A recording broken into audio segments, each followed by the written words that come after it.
You are the timelessness. You are the eternal, ever present Spirit of God.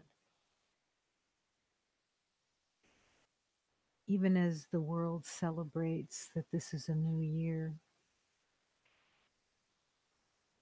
it can be used for remembering because every day is meant to be a new beginning.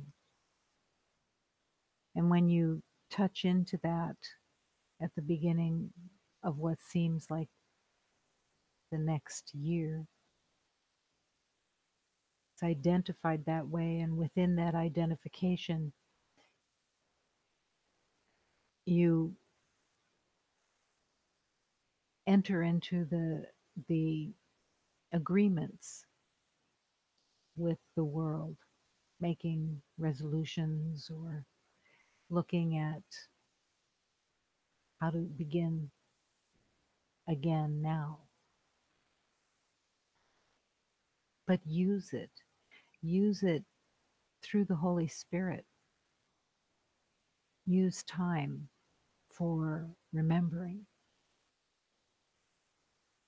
and use it to remember that you may seem to be in time, but in truth, within is the eternal. And that's where you rest in the eternal that you truly are.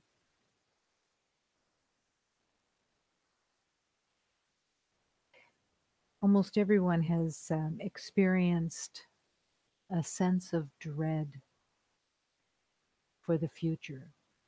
Sometimes it hits um, consistently, and sometimes it sneaks up and catches you off guard. But that dread, that perception of dread, it is the fear of the future. And the truth is, there really isn't a future. It doesn't exist. And if you are willing to be here now, in this moment, and continue to be here now, the future never appears because you're always here. So all of the thinking about what's next or what to do next or how to do it next or what's coming next, all of it is a distraction, but also a place of trying to figure things out. But the more that you try to figure out the future, the more fearful you can become because there is really only now, right now. And this is where we exist. And when you allow yourself to drop into this moment through meditation, through prayer, but it also just, I'm here, I'm safe, I'm held, I'm nourished, everything is here. And to keep coming back to that moment, that, that understanding, that acceptance, because there is nothing in the truth of love, in the will of God. There is nothing that wants you to suffer. There is nothing in love that wants you to be distracted or wants you to be worried and trying to figure things out. There's nothing in love that wants that for you because it's not peaceful. And that is your natural state is peace.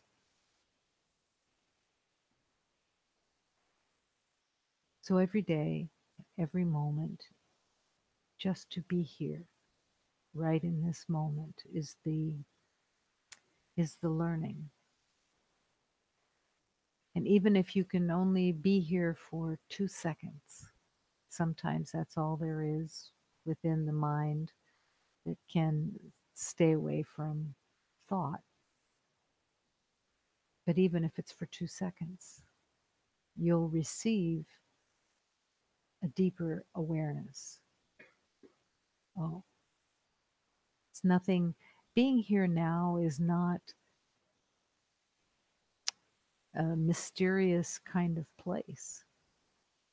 It's just the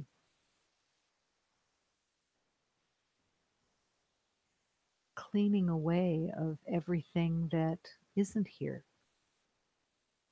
It's in the past and in the future, and they don't exist. So, this is why it's to be here. This is where love is, all love. And this is where you exist, where we exist as one. Nothing to do, nothing to get, nothing to worry about, just resting in God in this moment. As this new year opens, the willingness to be here and not to worry when you can't remember what day it is, because eventually it'll be an element of laughter. What day? And what could it possibly mean to know the day or the date or the time?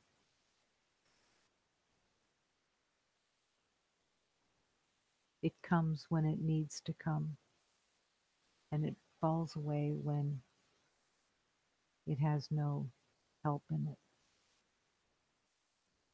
But there's truly just here now.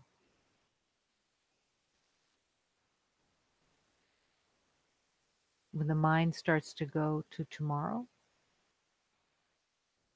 starts to look at tomorrow like you're going to get a handle on it. But in truth, there's nothing to handle. Giving the day to love, to God, to truth, to peace, and letting it lead you.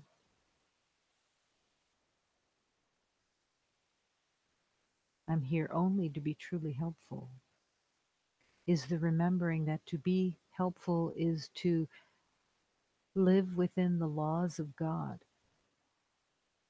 the law of love that has no comparisons, no control over anything, but just showing up. I'm here only to be truly helpful, which is always serving the divine self within and serving every beloved who is also the divine self. I'm here only to be truly helpful. I don't have to worry about what to say or what to do because love will always direct me. That becomes a mantra, or can become a mantra, that keeps remembering you don't have to worry about what to say or what to do because you're relinquishing to the voice of God.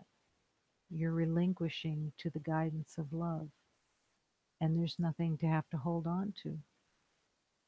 There can't be anything to hold on to and be in that surrender.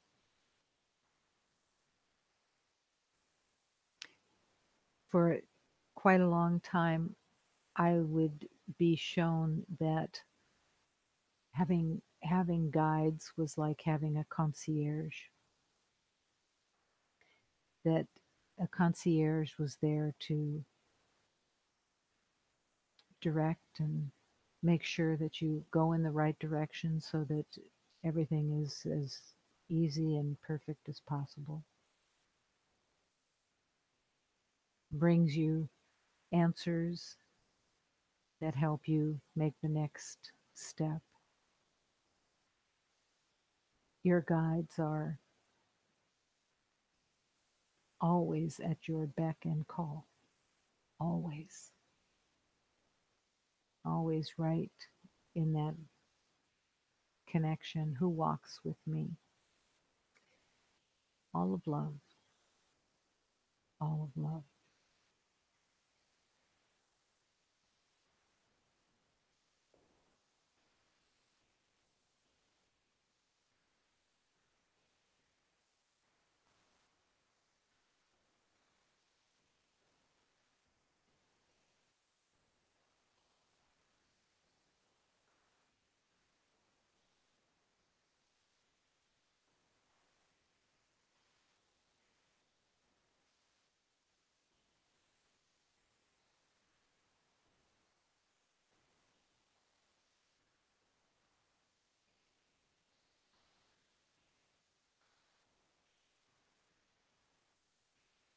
Oh, teach me to open my heart to those who come here to be healed. Teach me to open my heart to this love, to heal all the pain of this world. We have strayed from the love of our Father and wandered in pain since our birth. It was Jesus who came here to save us all, to release all the pain here on earth. Oh, my mother, the queen of the sea, it's your love that I feel inside me.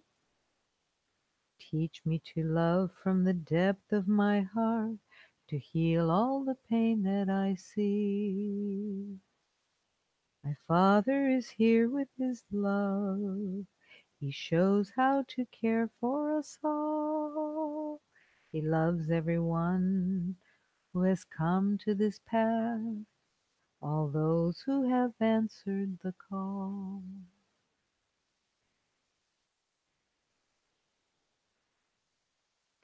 Teach me to open my heart.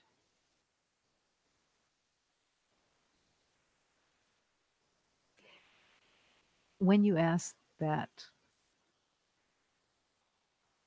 prayer, teach me to open my heart, it can hit you very strongly that there is a place where every beloved feels bereft because they haven't been living in their heart and they don't know what it is to live in the heart. But the longing, that wanting, is the blessing. It drives, it pulls. Teach me to open my heart to those who have come to be healed. It is a learning for sure, because no one in the world really lives, or very few live with an open heart, because the world the world's basic premise is I have to get from outside myself. Then we look outside and then we try to convince others that we're worthy of their attention or their friendship or whatever it's called. But in truth, there's nothing to get. The journey is within, into the recognition that you are complete. Not the you of an identity, but the beloved of God. You're coming home to that oneness, and there's no one to compete with for it. There's an abundance of love. There's never lack. Those are the hoaxes, the belief of the world. Everybody's had the same story. Everybody's had the story of being feeling alone, feeling rejected, feeling unfairly treated, seeing the world through that lens, believing that you have to struggle, believing that you have to prove worth, believing that, yes, at the bottom of it, you're unfairly treated. And all of that is there to be healed. And that's what the spiritual journey is all about, is letting go of all the false concepts of a separate self. Come home to the truth of love.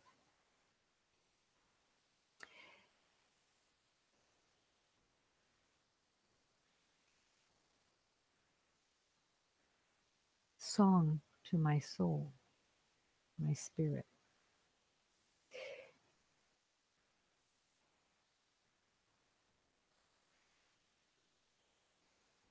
This is a channel. This was Rumi allowing the voice of God to speak through him. And that's what awakening is there's no more me to have personal thoughts or see separately. Remember what I said. I said, don't leave, for I am your friend. In the mirage of this world, I am the fountain of life. Even if you leave in anger and stay away for 1,000 years, you will return to me, for I am your goal. I said, don't be content with worldly promises, for I am the tabernacle of your contentment. I said, do not go upon the dry land, for I am the sea without a shore.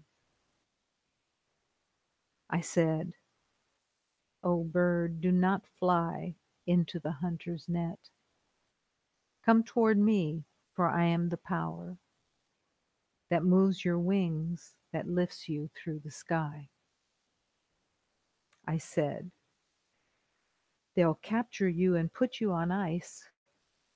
I am the fire and the warmth of your true yearning.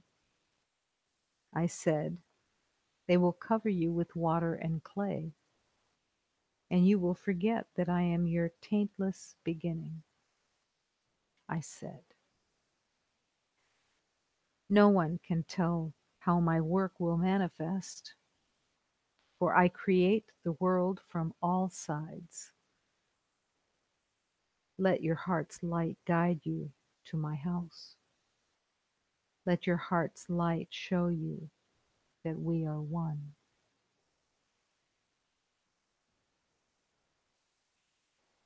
Don't leave, for I am your friend. How many times have we left? How many times have we turned away from the stillness? How many times have we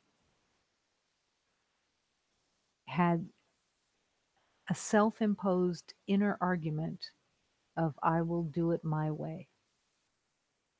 I'm in charge. All of that pain, God calls to you. Don't leave, for I am your friend. Salvation, contentment, power, light, all of everything that is reality is with your friend, is with that communion. And it is learning to enter into that communion, for sure. We have all spent as close to 100% as possible in each lifetime proving worth, trying to prove worth, trying to prove value. And everyone is doing the same thing. And everyone is feeling the dread of the other shoe dropping that doesn't stay the whole 24/7. It recedes because if that dread was there all the time, you'd jump off the building.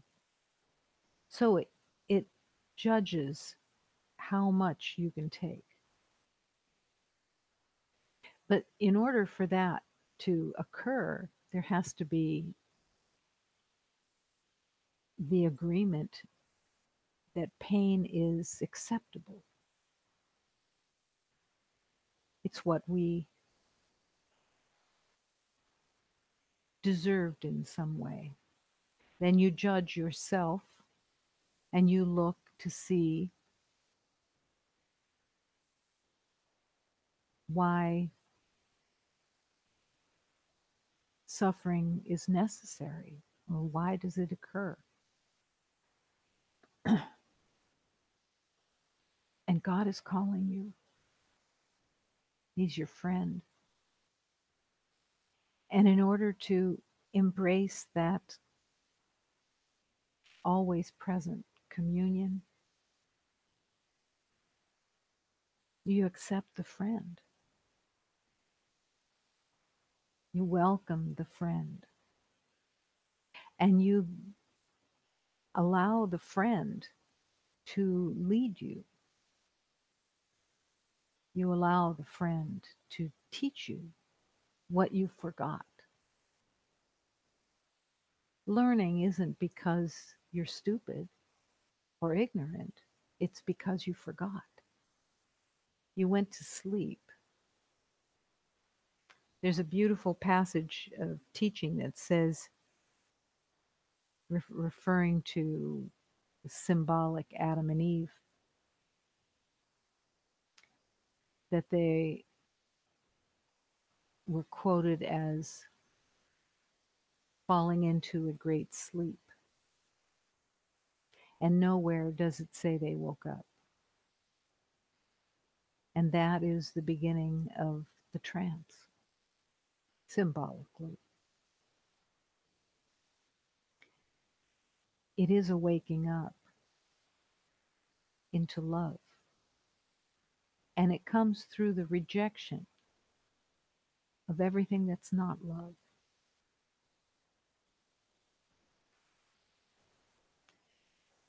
Don't be content with worldly promises, for I am the tabernacle of contentment.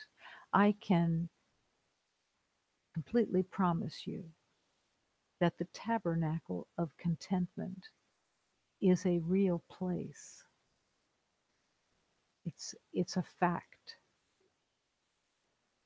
The tabernacle of contentment is in the heart of God, and it's where you truly live, or are.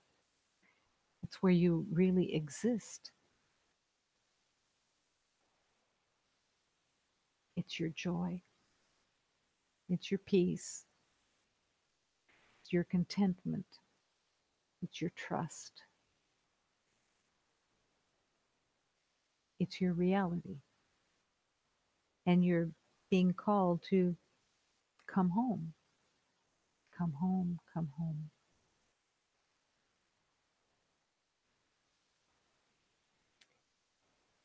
Even if you leave in anger and stay away for 1,000 years, you will return to me, for I am your goal. That's the spark. That's the spark that every beloved who walks the spiritual journey discovers. That spark. Even if you leave for 1,000 years, 10,000 years, it's really about coming home. And every beloved who has stepped onto the spiritual journey knows that deep within, that's the purpose, is to return to truth.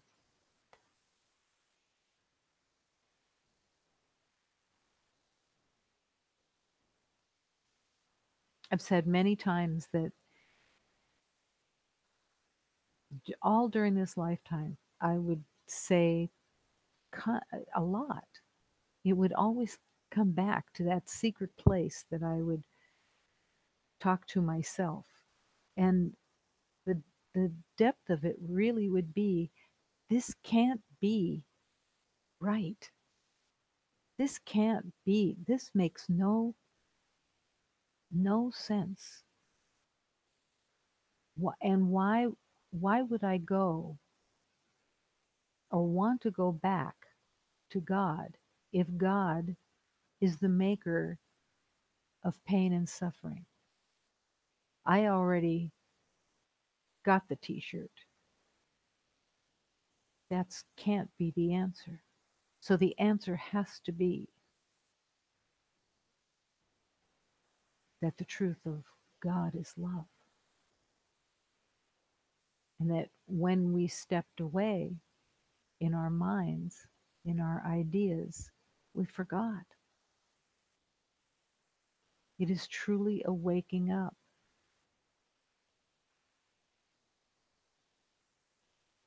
And you're being called to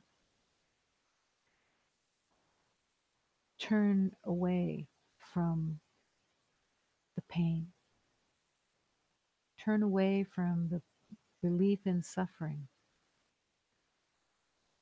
Give everything of that looks like suffering or pulls on you to join in a false identity. Give it all to God. Really.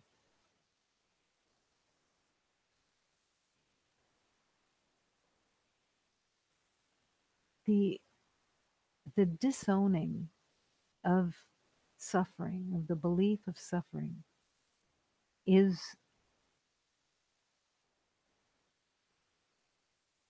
so powerful, and you have so much power of healing within you by your choice that it touches all those around you as well.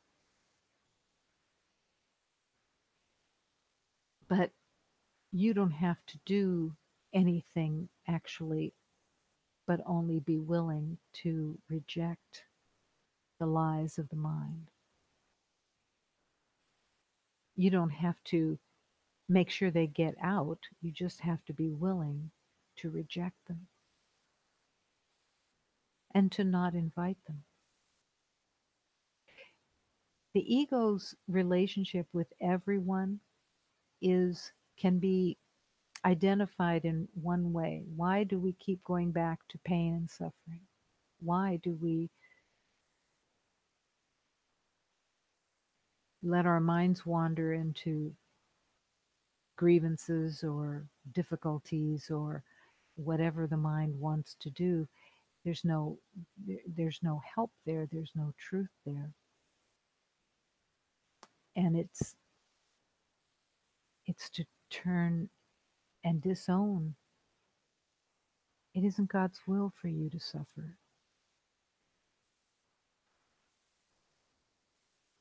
It, the symbol of the pain that we call to ourselves can be seen in a tooth. If you have a tooth in your mouth that is um, got some kind of infection or something to it, and you work at getting it to feel better, and it starts to feel better. And so you let it be, and you put whatever treatments on it, and but when you wake up in the morning and there's no pain, the ego will take and stick your tongue into the tooth to see if the pain will come back. That's the like sticking your finger into a fire to see if it'll burn.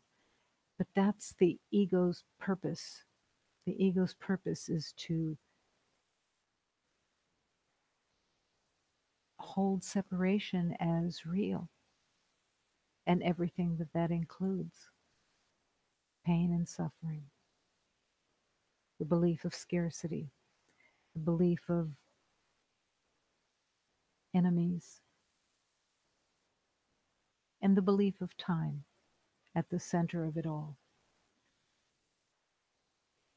So even as we step into the agreement of a new year, let every day be your complete surrender and stay in the present moment right here. The more that you stay here in this moment, the you starts to disappear. The more you stay in the moment, the more you meet your true self. And the easier it is to hear guidance, of course. Staying here, you will discover contentment. Staying here, you will discover harmony and peace. And you will discover that it's not just an asset, it's what you are. What you are. The light of God, the wholeness of creation, in perfect harmony.